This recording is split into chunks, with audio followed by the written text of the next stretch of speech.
Deadside's update 1.9 is here, and here is what you need to know. Update 1.9 will have a full wipe. That's right, you heard it. Wednesday, April 29th, Deadside on PC will full wipe. There is a ton of changes to the progression system in the game, so full wipe is very necessary just to balance things and have these new systems work accordingly. So the biggest change in this update is probably the new blueprint system. This is one of the many new systems brought to the game with hopes to add depth to the in-game economy and give players more choices on how they want to progress within the game world. The new blueprint system will significantly expand the list of items a player can craft themselves instead of only being able to search for items or buy them from a trader. This is why the blueprint system is being introduced. With it, you will be able to craft weapons, armor, gear, weapon modules, and even some resources. Within the inventory UI, you should be able to find the Blueprints tab. This is where you can find a complete list of the blueprints in the game, grouped according to the workbench that you can craft them on. With this new system, some items will only be able to be crafted once you learn the corresponding blueprint. Blueprints can be found throughout the world, at all of your normal loot locations, back of cars and trunks. You'll be able to find them at mission rewards, heli crashes, airdrops, convoys, caches, and even dismantling items on the research table. Weapons and armor can now be upgraded by continuing to study their blueprints. Upgrades are performed at the upgrade station and can increase items' characteristics. Any unneeded blueprints can also be sold at traders. So for example, if I was to upgrade this AK mod, level 1 would give me 20% accuracy boost, level 2 would add a 5% chance of bleed, level 3 would add 2 damage. You get where I'm going with this. Armor kind of works the same. Level 1 plus 3 protection, level 2 plus 3 protection, and continues on all the way up to level 5. So upgrading your gear is going to be huge in the late game, and this is a crazy buff for PvP. Next up, we got the airdrops rework. Players will now be able to manually call in 4 types of signal flares. Each type of signal flare calls in an airdrop with items specific to each category. A red flare is for weapons, ammunition, and explosives. The green flare is for gear and armor. Blue flare is for resources, materials. Purple flare is for food and medicine. Getting your hands on some of these flares early could be a real game changer. Mirny is getting a massive expansion. As previously announced, the Potny map is now a part of Mirny, with the new islands located in E6 to E7 grid squares. 3 new POIs have been transferred from the procedural maps, Scrapyard in I-10, a farm in grid square G10, and the construction site of H3. 3 entirely new POIs have also been added. There's a village in K9, a village K10, and an oil storage facility on J7. Another new island has appeared next to the Potny Islands. This is currently empty, but some interesting things are going to appear there in the near future. Stay tuned for announcements on that. With major changes to the game economy and loot system, this required a review of the contents of locked boxes. Now, in a locked box, you will not find a weapon with a skin on it. Instead, you will find a single-use weapon skin that can be applied to any weapons you already own. So, new vehicle improvements as well, damaged vehicles when moving and added damaged vehicle sound effects, reduce vehicle speed depending on its durability, and spawn vehicles in with random health points. This is going to be huge. Vehicles are going to become way more rare and way more difficult to obtain, and I'm sure there's plenty more changes to this coming in the future. This just seems like step 1 to me. Next up, we have simplified weapon repair. The new weapon repair logic was not to everyone's liking, and keeping weapons in working condition now requires a lot more attention than before. We listened to the feedback and decided to simplify weapon repairs. There are no longer unique weapon repair parts. Instead of using unique weapon parts, we now use parts tied to the weapon type and level. A common rifle such as the S85 will require sniper rifle components for repair, while a rare rifle such as the VSD will require advanced sniper rifle components. Weapon components can now be crafted if you study the blueprints and use the appropriate equipment.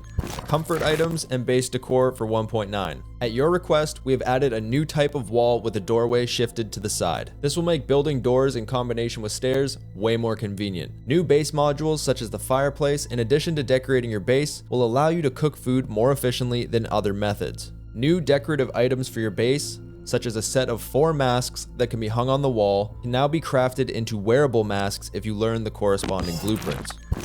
Reduced base armor protection. Based on combat data and balancing research, it was concluded that armor protection was way too high. For example, putting on even the simplest of armors, such as a police vest, the player immediately received a 50% damage protection buff. As a result of this, they have lowered the base protection levels of all body armor and military helmets. However, upgrading armor through the blueprint system will allow you to significantly increase the protection if you decide on researching and learning these blueprints.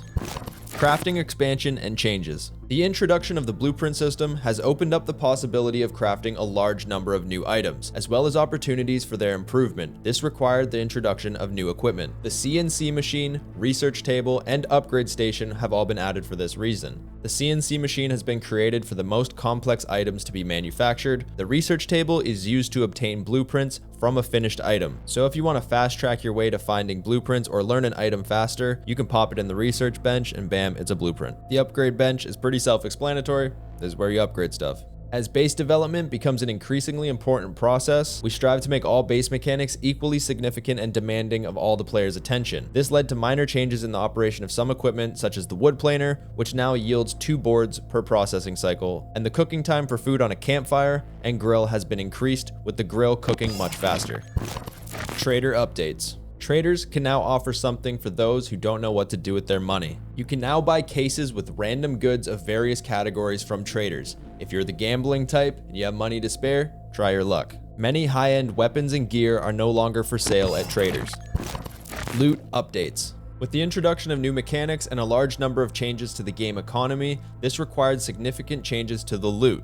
In addition to these necessary changes, we've decided to add more randomness to the loot to make searching for items a more engaging experience. Regular airdrops, garbage piles, car trunks, and armored vehicle trunks now contain a much larger set of items. Loot from these sources has become more sporadic. High-level weapons and armor can no longer be found simply lying around the world. The main source of such items is now mission rewards and crafting. Explosives can no longer be found simply lying around the world. The main source of the explosives are missions, heli crashes, and airdrops. Ready-made food items and drinks are rarely found in-game, except in airdrops and special containers. No more finding a sody pop at the gas station. Since a new location with large amounts of scrap metal has been added, we have reduced the number of other metal piles in other locations, especially in the airfield area. AI and bot updates. The recent major weapon balance greatly affected the bots. They have become much more accurate and dangerous. We are trying to balance bots of different levels so that the player's encounters with the AI gradually increases in danger based on the level of the bot, from simple bandits to fully armored soldiers. In addition, we are working to improve suppressors and their usefulness in the game. Bots will now be less reactive to the silent killing of their comrades, and detectability of pistol shots will be significantly reduced compared to rifle shots. This will allow you to try playing missions in a more stealth style and get away with killing more bots before you're recognized. We've slightly reduced the accuracy of military bots. This should make fighting them a little bit easier. Here are some of the other improvements. Performance optimization, adjusted wolf and deer spawn rates, added reputation tooltip and level up messages, prevent patrol units from overlapping, custom ammo hints. Traders should now buy any item from the player, make mannequin parts stackable, added durability to fishing rods and shovels, limit active missions, healing rebalance and food rebalance, keep food and water levels after respawn, added trader icons, metabolism rework, water source rework. So I didn't really cover this too much in the video, but how wells are going to work now and how water sources are actually going to work has changed significantly. Wells are no longer bottomless and will function similar to water catchers, where you can drink all the water out of a well.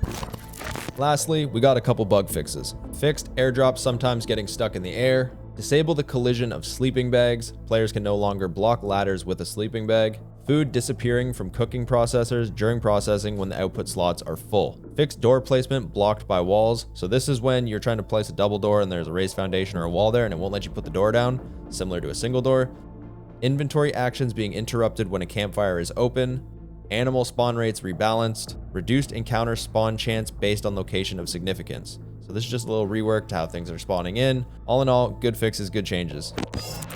There's also some additional changes to the mod kit and the admin panel as well. If you guys want to read the full details of the patch notes for yourself, head over to the Discord, the official Deadside Discord, or the official Deadside website, where you'll be able to find all of the patch notes, all the future updates and discussions are there. Guys, as always, let me know what you think of these changes and updates in the comments below. I'll catch you in the next one.